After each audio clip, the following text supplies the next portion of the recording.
Eu quero ser um homem segundo o coração de Deus. Amém, irmãos? Vocês querem?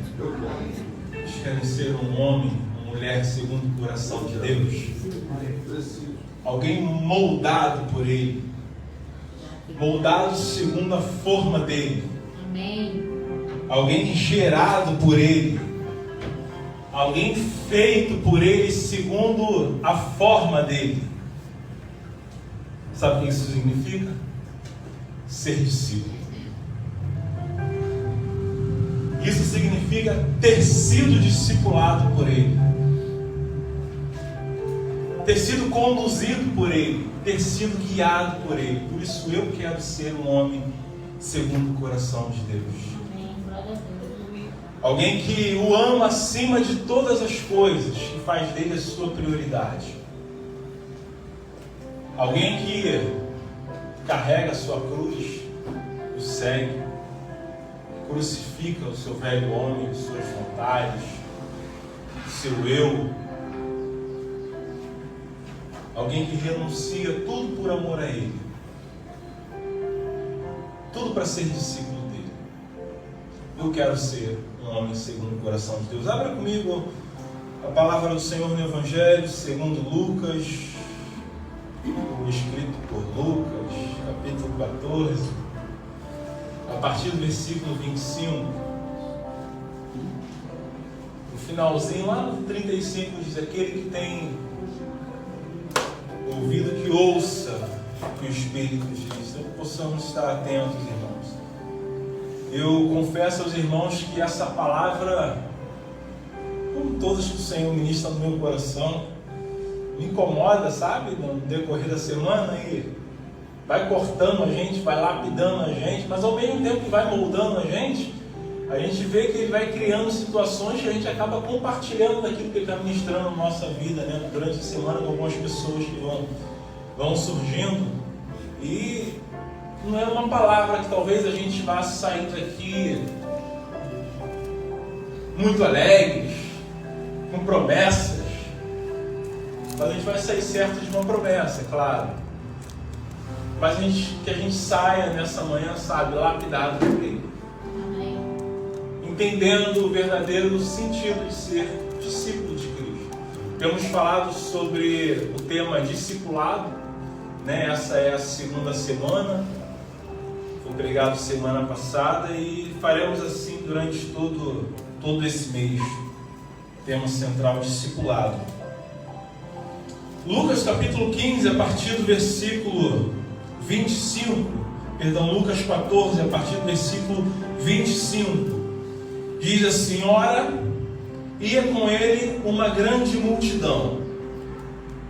Este, voltando-se para ela, disse: se alguém vem a mim, ama seu pai, sua mãe, sua mulher, seus filhos, irmãos e irmãs, e até a sua própria vida, mais do que a mim, não pode ser meu discípulo.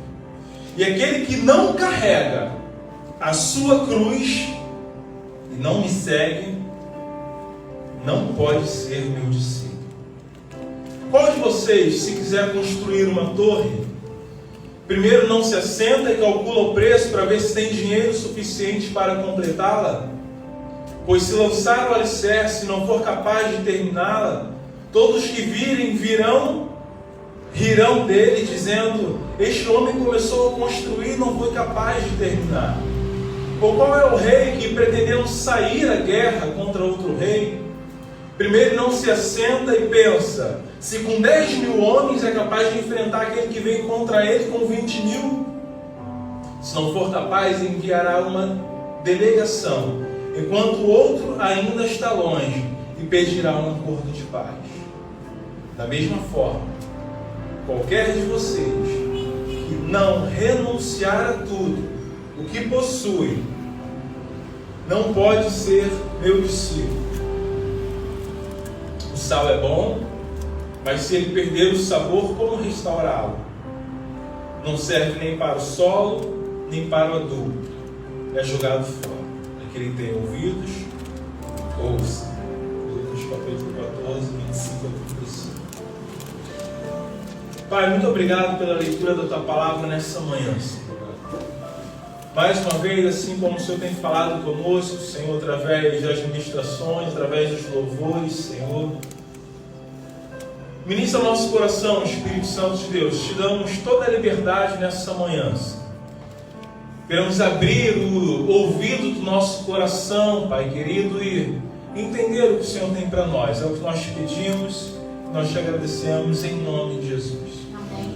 Semana passada foi ministrado pelo pastor Frederico, Evangelho segundo Mateus, capítulo 28, a partir do versículo 18, cujo tema que inclusive falamos no discipulado foi: para que fomos chamados?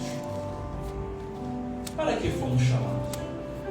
E diante de tudo que foi discorrido ali, uma coisa foi dita, que eu separo aqui. Fomos chamados para ministrar o Evangelho dele. Fomos chamados para cumprir o ID. Fazemos parte da grande comissão. Mas eu quero pensar diferente com vocês hoje, nessa noite. Não diferente no sentido de opor, pelo contrário, mas de agregar ou de continuar. Quero pensar com vocês que antes de ser, ou antes de fazer, melhor dizendo, fomos chamados para ser. Antes de fazermos, fomos chamados para ser. Jesus, ele tinha uma característica muito particular quando ministrava as suas palavras ou quando, durante todo o seu ministério, que era agregar pessoas. E aonde Jesus ia, a multidão o seguia. Aonde Jesus ia, os seus discípulos estavam ali caminhando com ele, aprendendo com ele. Independente do interesse, mas todos estavam ali. E quando eu penso nesse tema central, discipulado, eu penso em duas coisas. Que primeiro eu preciso ser. Porque se eu não for, eu não posso fazer. Se eu não for discípulo, eu não posso fazer discípulo. Se eu não for o molde de Cristo, eu não posso tornar outras pessoas sendo molde de Cristo. Se eu não tive um marco na minha vida por Cristo, eu não posso ser um marco na vida de outras pessoas para que elas conheçam Deus. Então, antes de ser, eu preciso fazer. Nosso irmão Severo me mandou uma mensagem esses dias, que inclusive fica os parabéns pelos mais de 80 anos do AA, né, de existência do AA. E eu fiquei pensando dentro desse contexto, de que valor teria eu se eu estivesse lá instruindo todos aqueles homens, todas aquelas pessoas que entram por aquelas portas. Aquelas pessoas olhariam para mim e falariam: que exemplo você tem para me dar? Qual é a sua experiência de vida? E de fato, aquilo não alteraria, minha presença lá não alteraria em nada na vida daquelas pessoas. Não impactaria em nada na vida daquelas pessoas, porque eu não experimentei. Porque eu não sou exemplo para elas. Porque o que eu vivi não é o que elas estão vivendo. O apóstolo Paulo traz uma mensagem maravilhosa na carta aos nossos irmãos de Corinto. Primeira carta, capítulo 11. Ele chama uma responsabilidade dizendo: olha, sejam meus imitadores. E quando Paulo fala isso, irmãos, ele está dizendo: olha, assim como eu sou imitador de Cristo, assim como eu o tenho como molde para que a minha vida seja moldada, assim como eu sou gerado por Ele, olhem para mim. Paulo não estava batendo no seu peito, cheio de ego, dizendo que ele era alguma coisa. Paulo estava dizendo que Jesus era o centro da sua vida. E porque Jesus era o centro, era a prioridade da sua vida, ele podia dizer: olhem para mim, sejam meus imitadores da mesma forma como eu sou imitador de Cristo. E Jesus agora está diante de uma grande multidão que aonde ele vai, a multidão ainda continua o seguindo. E quando Jesus olha para essa multidão, Jesus profere algumas palavras. Mas eu quero pensar contigo a respeito da multidão, porque quando a gente fala dos discípulos, a gente vê algo muito característico, individual nos discípulos. Um desejo de aprender, um desejo de querer ser igual a Cristo, sabe, de parecer com Ele. Mas quando a gente olha para a multidão em todo o contexto, é diferente. É diferente como nós ministramos na EBD, na apresentação do nosso trabalho aqui, a multidão no cativeiro babilônico, que se perdeu porque não priorizou a sua identidade, a sua referência.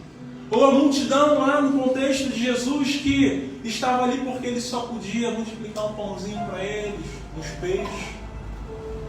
Seguiam porque sabia que dele podia vir alguma provisão, vir um alimento. Seguiam não porque ele era Deus, mas porque estavam enfermos e precisavam de uma cura. Porque tinham fome, porque tinham sede. E Jesus fez tudo isso. Jesus curou, Jesus alimentou, Jesus deu de beber, Jesus curou, fez milagres, coisas extraordinárias. Tudo isso Jesus fez. Mas Jesus queria algo a mais da vida deles.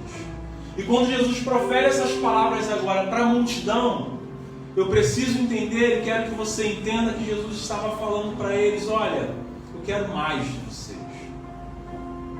Eu quero olhar para vocês não como uma multidão, mas eu quero chamar vocês para mais perto. Eu quero chamar vocês para serem discípulos. Eu quero olhar para vocês, não olhar mais em um todo, sabe, como se vocês fossem um só. Eu quero olhar para vocês, olhar a individualidade de cada um. Quando Jesus chama e fala para aquela multidão, ele estava falando: olha, vocês precisam ter identidade. Sai da multidão, para de ser igual a todo mundo, para de seguir o fluxo desse mundo, sabe? Vocês têm identidade. Quando Jesus olha para aquela multidão e profere algumas palavras, estava falando: olha, sejam comprometidos. Porque vocês, como multidão, vêm aqui, recebem um pão, recebem o de comer, recebem uma cura, recebem um milagre, e vocês vão embora, mas o que eu tenho para a vida de vocês é muito maior do que isso. Jesus estava falando para eles: olha, se comprometa comigo. Assuma o compromisso de caminhar junto. Tenha uma identidade. E não uma identidade de multidão, mas uma identidade de Cristo. Ele estava falando: sejam meus imitadores. Eu quero vocês mais perto. Eu quero vocês andando junto comigo. Eu quero moldar a vida de vocês. Eu quero gerar uma nova vida em vocês. Imagina que para aquela multidão era algo talvez um pouco difícil de entender. Para hoje para a gente fica um pouco mais fácil de entender o que Jesus estava falando. Mas chamar aquelas pessoas à responsabilidade, ao comprometimento, tinha um custo muito caro. Que para a gente hoje, talvez aqui no Brasil, a gente não consiga entender. Custava a vida deles, irmãos. Muitos ali, por decidirem seguir a Jesus, seriam expulsos das suas famílias pela tradição judaica. Seriam abandonados, seriam apedrejados, seriam mortos. Então Jesus, logo em seguida, ele traz algumas características para que eles pudessem entender: olha, vocês não serão os meus discípulos se vocês não forem assim. Vocês não serão os meus discípulos se vocês não fizerem isso. E o que é que Jesus estava falando? O que o Senhor está falando para nós hoje, quanto discípulos dele? E eu fiquei pensando: será que de fato eu sou discípulo de Jesus? Eu entendo de forma muito clara de que eu preciso fazer discípulo. Mas eu penso, será que eu de fato sou um discípulo de Jesus? E quando eu vejo Jesus falando para aquela multidão, irmãos, eu vejo quanta coisa eu preciso aprender e ser mudado por Ele para ser de fato um discípulo. Mas graças a Deus, porque nós temos a palavra do Senhor para moldar a nossa vida. Temos a palavra do Senhor para nos guiar, para nortear a nossa vida e falar, olha, siga por esse caminho, porque esse é o caminho do discipulado. Siga por esse caminho, porque esse é o caminho da vida eterna. E louvado seja o Senhor por isso. E no versículo 26, Jesus diz para aqueles discípulos, olha, aquele que vem a mim, se esse amar a sua família mais do que a mim, se esse amar a sua própria vida mais do que a mim, esse não pode ser meu discípulo. Jesus estava falando para uma multidão que deveria avaliar o custo de segui-lo, avaliar o custo de ser o seu discípulo, porque, como eu disse, certamente sofreria um abandono na sua família, certamente passariam por aflições, passariam talvez até pela morte, porque estavam negando a sua tradição, passariam pelo desprezo religioso, pelos sacerdotes, os líderes religiosos da época. E eu fiquei pensando, que tipo de amor é esse que o Senhor exige de mim? Porque quando eu digo que amo a minha esposa, eu não amo da mesma forma como eu amo um amigo. Como você diz que ama o seu filho, você não ama da mesma forma ou com o mesmo amor que você ama o seu cônjuge ou ama. Não ama. Mas a gente pega o amor e coloca tudo dentro de um pacote, né? Quando eu amo um amigo, uma amiga, alguém próximo, um parente, eu não amo da mesma forma que eu amo a minha esposa. Mas e com Deus? E quando a gente fala do nosso amor para com Ele, será que a gente coloca o nosso amor a Ele acima de todas as coisas, a ponto de colocar a nossa vida em risco? Ou se eu trago o amor a Deus no mesmo patamar e coloco Ele como concorrente de todos os amores que eu tenho nesse mundo? Porque se eu amo a minha família mais do que a Deus, e aliás iniciamos o nosso encontro ontem falando sobre isso, o pastor Ed falou isso, lembrando agora, ele disse, o nosso amor a Deus está acima de todas as coisas. Depois o nosso amor à família. Mas se eu trago o meu amor a Deus e coloco no mesmo patamar do que o meu amor à minha família, eu estou dizendo que o meu amor a Deus ainda é muito superficial e concorre muito com as minhas coisas desse mundo. Porque quando a minha família precisar de um socorro, eu vou recorrer a quem? Se o meu amor a Deus está no mesmo nível. Eu sei que é uma palavra um pouco dura, né? Ainda mais quando a gente olha para a nossa família. Mas a gente está falando de uma multidão que ia perder seu pai. Olha o contexto.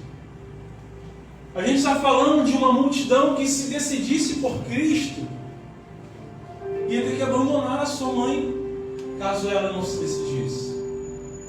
A gente está falando de uma multidão que, caso se decidisse a Cristo, talvez não teria esse trajeto cristão que todos nós temos hoje, mas desceria na sepultura por entregar a tua vida a Cristo. E é difícil nós entendermos isso um pouco hoje, porque está longe da nossa realidade. Mas se a gente olhar para o Oriente Médio, pessoas estão sendo captadas, decapitadas, mas não estão negando a sua fé. Pessoas estão sendo mortas, mas estão falando, eu amo a Deus sobre todas as coisas. Eu amo a Deus além da minha vida. Eu amo a Deus além das minhas amizades. Eu amo a Deus além da minha família. Por amor a Ele. Eu fiquei pensando até que ponto eu amo a Deus. Até que ponto ele é prioridade na minha vida? Porque se eu digo que amo a Deus, ele precisa ser prioridade na minha vida. Porque amar não é um sentimento, todos nós sabemos disso. Amar é uma prática. Então, se eu amo a Deus, significa que as minhas práticas priorizam a pessoa dele. E até que ponto as minhas práticas, até que ponto as suas práticas, até que ponto a nossa vida no todo prioriza a presença dele. Prioriza ele na nossa vida. E Jesus disse: se amar a sua família e se amar a sua própria vida, não poderá ser meu discípulo.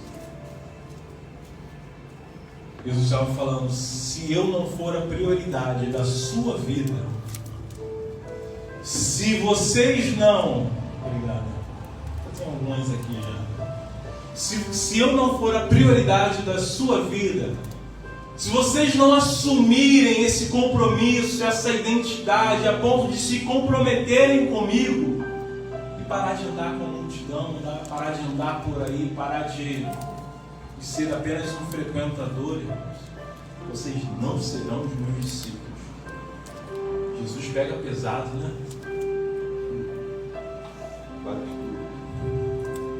E no versículo 27 ele continua dizendo: olha, aquele que não carrega a sua cruz e não me segue, também não pode ser meu discípulo. A multidão seguia Jesus aonde ele ia. Aonde Jesus estava, a multidão estava. Quando não estava, chegava logo depois. É como se Jesus estivesse dizendo para ela: olha, me seguir, até quem quer o meu mal, me segue. Mas carregar a sua cruz enquanto me segue, somente quem é discípulo é capaz de fazer isso. Hoje olhar para a cruz é fácil, né? Para a gente significa o quê? Salvação, libertação, vida eterna. Mas naquele tempo, em um tempo que os discípulos ainda não tinham visto Jesus sendo levado à cruz, era muito mais difícil, porque cruz era sinal de humilhação. Cruz era sinal de sofrimento. Era levado a público. Era muito difícil. E Jesus fala para eles: olha, se vocês não carregarem a cruz de vocês e não me seguir, não serão meus discípulos. Muitas vezes a gente passa por sofrimentos nessa vida, nessa terra, mas o sofrimento que Jesus está falando aqui não é um sofrimento de uma enfermidade. É um sofrimento por amor a Ele. É por aquele que decide crucificar o seu velho homem. É por aquele que está decidido a sofrer as oposições por levantar a mão e falar: eu sou um cristão. É por aquele que está decidido a levantar a mão sem se importar com a consequência. Isso é carregar a cruz de Jesus. Eu também fiquei me pensando até que ponto eu tenho seguido a Jesus. E pior ainda, até que ponto ao seguir a Jesus eu tenho carregado a minha cruz. Porque ele diz que a cruz é minha. Ele não fala aquele que me seguir e carregar a minha cruz. Ele diz que carregar a cruz de vocês. E quando eu carrego a minha cruz seguindo a Jesus, eu crucifico o meu velho homem. Eu crucifico a minha vida de pecado. Deixo tudo lá. Abandono o meu ego, o meu eu, o meu orgulho. Tudo fica crucificado enquanto eu vou seguindo Jesus. Eu enfrento as oposições, irmãos, por amor a Cristo. Tão longe da nossa realidade, tão longe da nossa realidade enfrentar a oposição por amor a Cristo. Como eu disse, pessoas ainda estão sendo decapitadas. Tivemos recentemente um casal que chegou agora do Paquistão. Um casal. Porque estavam correndo risco por amor a Cristo, irmãos. E a gente sentado, né? Corta ou não corta a palavra do Senhor no nosso coração? Não sei como com vocês, mas quando o Senhor ministrou em mim, a gente não está acostumado, irmãos, a sofrer oposição por amor de Cristo. Porque se a gente está na faculdade, a gente não se levanta como cristão e fala contra aborto, contra a pedofilia, contra homossexualismo. Cristão não quer mais botar a cara e enfrentar as oposições dizendo que é cristão. Está longe da nossa realidade. Mas Cristo falou que aquele que não carrega a sua cruz não pode ser meu discípulo. E ele continua ainda, agora do versículo 28 ao 32, ele conta duas parábolas. A primeira fala sobre o homem que decide construir uma torre. Ele diz: qual de vocês não avalia o custo antes dessa construção? Para que depois de colocar o alicerce, a obra não fique pela metade. E as pessoas passam de: olha, esse começou e não terminou. E depois ele fala: olha, qual é o rei que quando decide uma guerra não faz uma outra avaliação para saber se com os seus 10 mil ele pode enfrentar os 20 mil que vêm contra ele? E se ele souber que não pode enfrentar, ele manda alguém lá na frente e faz um acordo de paz. E essas duas parábolas, sabe o que eu aprendo, irmãos? Que a gente precisa avaliar as nossas decisões. Isso não é só no campo eclesiástico, não. Só no campo espiritual, não. É no dia a dia. Precisamos avaliar. Precisamos avaliar o custo dos nossos projetos. Se a gente vai fazer uma faculdade, a gente precisa saber: eu tenho condição de pagar? Se eu estou lá terminando a minha construção, eu preciso saber se antes de eu iniciar a construção eu vou ter condição de terminar ou não. Avaliar custo. E olha que coisa interessante, Jesus traz tudo isso para dizer: olha, antes de me seguir, cara, leia a nota de rodapé. Avalie o custo para depois não falar que é culpa minha. E quando ele fala a segunda parábola, dizendo sobre o rei que vai ao encontro, nota que se esse rei ele vai à guerra contra o outro, de qualquer forma ele ia morrer, porque se ele tem 10 mil e vai contra 20 mil, o que ia acontecer? Ele perdia a guerra. Mas se ele perde um acordo de paz e fica, ele também entrega, então ele está perdendo de qualquer jeito. Agora, mais pesado porque se ele vai, todo mundo morre. E se ele fica, ele sobrevive com a vergonha. Porque ele tem que abrir mão do seu poder. Ele tem que abrir mão da sua autoridade. Ele tem que abrir mão agora da sua vida e da vida do seu exército para poder se humilhar e se render a um outro exército. E a caminhada com Cristo? É diferente disso? Será que a gente não tem que, de fato, abrir mão da nossa autoridade e se render? Será que a gente, de fato, também não tem que abrir mão e se humilhar a Ele e falar: Senhor, eu me rendo. Eu me rendo. Eu avalio o custo de seguir. Estou disposto a seguir, mas eu me rendo, porque eu quero que o Senhor governe esse exército, o exército da minha vida. Avaliar o custo. E o terceiro, Jesus continua dizendo lá no versículo 33: da mesma forma, qualquer de vocês que não renunciar a tudo o que possui, não pode ser meu discípulo. Desapegar, abrir mão, romper com vínculos, já foi dito aqui inclusive hoje. Dentro daquela multidão tinha pessoas presas em vida de pecado, porque a prioridade delas não era ter uma vida transformada, era ter uma vida abençoada, sem que o abençoador estivesse presente. Dentro daquela multidão tinha pessoas que queriam viver no anonimato, aqui escondido, porque na multidão eu sou apenas mais um. Como eu ouço isso no meu serviço? Ser apenas mais um. Dentro daquela multidão, irmão, tinha pessoas presas à vida financeira. Sim, a vida financeira. O que não é diferente dos dias de hoje. Porque renunciar à vida financeira está dentro de renunciar tudo aquilo que nós temos. Renunciar tudo aquilo que ocupa o trono do Senhor na nossa vida. Porque às vezes a gente pega a nossa vida financeira, a gente pega a nossa religiosidade, a gente pega a nossa autoridade e faz o quê? Coloca tudo no trono do Senhor. E o trono do Senhor quer reinar no trono e não consegue. E ele continua dizendo, é necessário renunciar. Dentro daquela multidão tinha pessoas que gostavam apenas do sermão. Não estou ali só porque aquele homem fala muito bem. Tem uma mensagem, sabe, que toca, mas toca lá na alma. Que o espírito do cara está tão morto, tão longe que não pode ser tocado. Ele continua na multidão, continua na multidão, continua na multidão.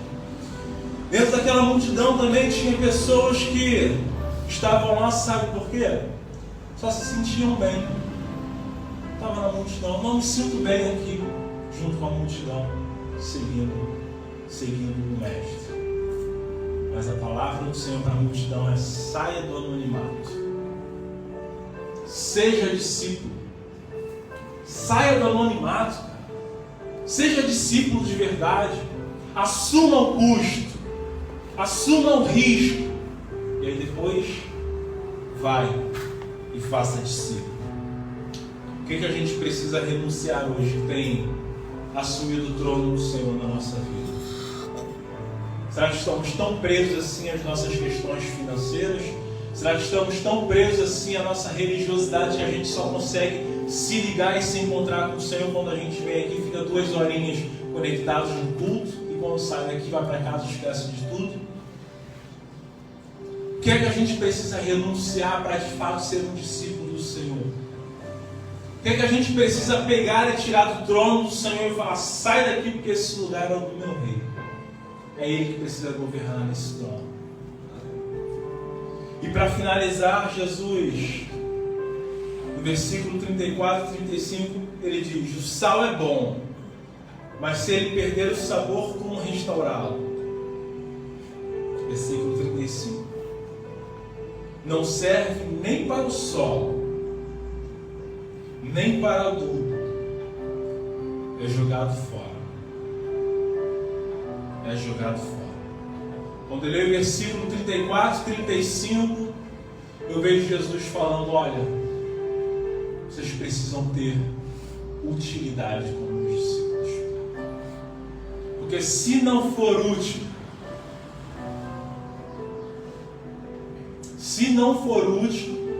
será lançado fora. Se formos insípidos, se não tivermos sabor como o sal que é, não serviremos nem para adubo. Ele fala isso, a gente não entende muito, mas sal para adubo, sal para ser lançado no solo, porque naquele tempo, de fato, o sal ele era utilizado para isso, para conservar os alimentos.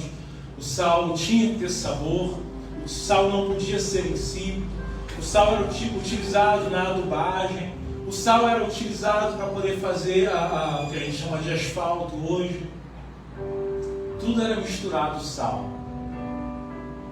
Imagina um sal sem utilidade naquela época. Jesus está falando: olha, para ser meu discípulo tem que ter utilidade.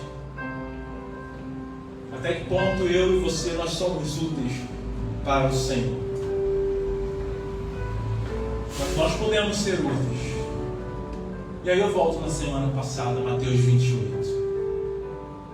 Se nós entendemos que nós saímos da multidão, assumimos a nossa identidade como cristão, como discípulo do Senhor, se nós entendemos que nós priorizamos o Senhor na nossa vida acima de todas as coisas, e que estamos sim dispostos a carregar a nossa cruz enquanto nós o seguimos e crucificamos ali o nosso eu, o nosso passado, tudo aquilo que tem nos prendido e nos tirado da sua presença, se entendemos que temos renunciado todas as coisas que têm ocupado a presença do Senhor e até nos tirado do centro da sua vontade, nós podemos ser como o sal. Mas não o sal insípido, o sal que dá sabor. Nós podemos ser úteis. Em Mateus capítulo 28, quando foi pregado semana passada dizendo: quando pregue a todos, façam discípulos, batizem no nome do Pai, do Filho, do Espírito Santo, mas cara. E aí a gente entende que enquanto nós estivermos indo, independente de onde seja, independente de onde estivermos, independente do que nós estivermos fazendo, somos úteis na mão do Senhor para fazer discípulos. Amém.